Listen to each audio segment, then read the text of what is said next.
Yo, Trip lang, trip, pakinggan nyo to. trip, bakit? Trip, Trip lang. trip lang. Halika na tara, madali lang talaga. Pangako pagkatapos humihinga ka pa, dali na pare magliliwanag na. Kung di ka sasabay, maiiwanan ka. Ang isip ay wag na gawin pang dalawa, dahil isa lang ito. Ang gusto lang naman ito ay maging masaya. Para di ka mabato ay iwasan mo kung pananatili sa isang lugar. Ibig ko sabihin ay huwag ka papasakop sa takot, wag ka papasakop. Kapag nangate, di ka matito isipin mo. Hindi ba sa lahat ng karanasan mo dito sa mundo bilang tao, gano'n pa rin hindi nagbago. Pinakamasaya yung di pinlano. Kasi pag di mo ka alam, nakakatakot pero exciting naman.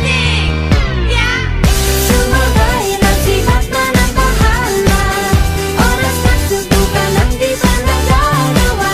Minsan lang kaya magpakaligaya. Mag-enjoy, magsaya, walang mawawala. Trip, trip, trip, trip lang. Trip, trip, trip, trip May lang. gusto kong gawin pero nangangamba na baka mga tao'y tawanan ka. Nais kumanta pero di mo forte. 5 piso lang naman ang karaoke. Go, basta sa bakanting lote. Joke, galingan kahit konti. Kahit rip, bigay lahat sa ginagawa mo. Na sa ganun ay wala masabi ang ibang tao. Sa ginagalawa nating mundo ay maraming loko-loko. Hindi mo naman inaano, ano ba talaga ang kailangan nyo? Siguro ang trip nyo rin, hindi nyo lang magawang gawin. Kung ganyan na sakyan mo na lang, wag ka na mag-alala.